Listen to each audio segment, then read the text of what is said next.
in the thick of blues season, and joining us now is one really, really nice guy and a Hockey Hall of Famer, Bernie Federko. Bernie, good to talk to you, my friend.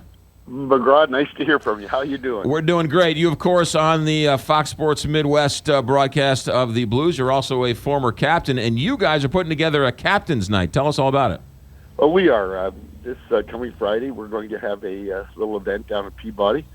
We've got most of the captains that have ever... There have been 20 captains in the history of the Blues, so most of them are going to be coming in for the little event. We're going to have a little dinner and a little cocktail hour, a little program where everybody is going to be able to, come out and spend a little time with us. And then, of course, the game on Saturday night is going to be, everybody's going to be on the ice, all the captains together before the game and this and that. So it's kind of a nice get-together for all of us, because a lot of us haven't seen each other for a while, McGraw. So it's always a great time to get everybody together and kind of reminisce about the old stories about what went on when we were all together. Sure. How does it work, Bernie? Are you chosen by the teammates as captain, or does the coach give it to you? How does that work? Well, it's kind of different from regime to regime. Obviously, it's a great honor. I think of all the sports, hockey has really got that special honor of being the captain.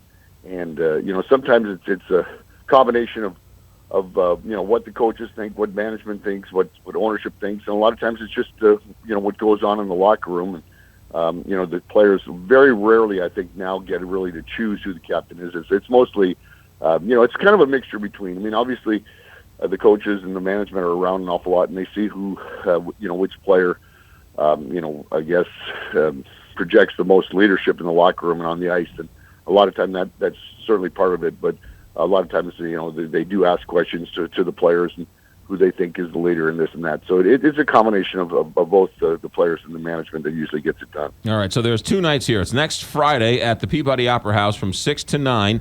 That's the Captain's Night Dinner. Fans can mingle with the Blues players and captains and enjoy a conversation there. Schedule of events, 6 o'clock is cocktail, 7 to 8 is dinner, and then from 8 to 9 is the program. And then, of course, Saturday night, the Blues are playing Dallas, and the first 15,000 fans get a nice commemorative captain's canvas as well. For you, Bernie Federko, let's talk a little Blues hockey here for a moment. How are we looking so far this season?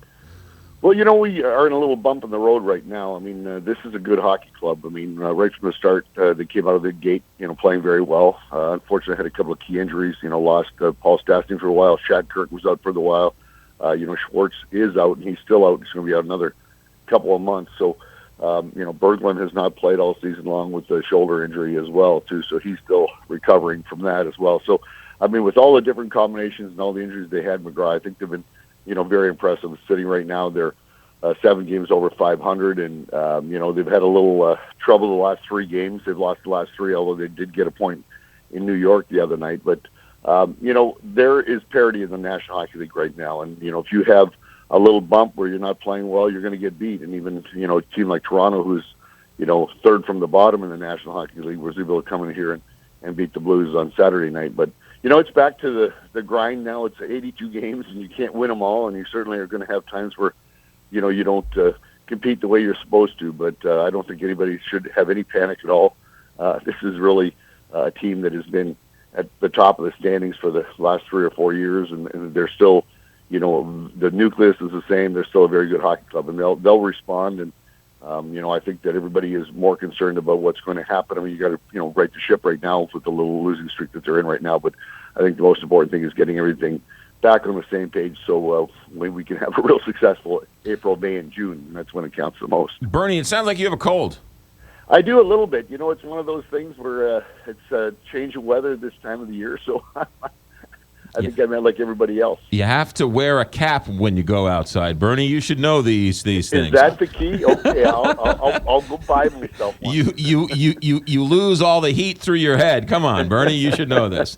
All right, so Captain's Night. It's Friday night at the Peabody Opera House. Cocktails start at 6. A chance to mingle and hobnob with all the captains from all the years, and then of course the captain's dinner or the Captain's Night is Saturday night against Dallas. For tickets, you can just go to stlouisblues.com and find out more. Bernie, always a pleasure. Thanks for checking in.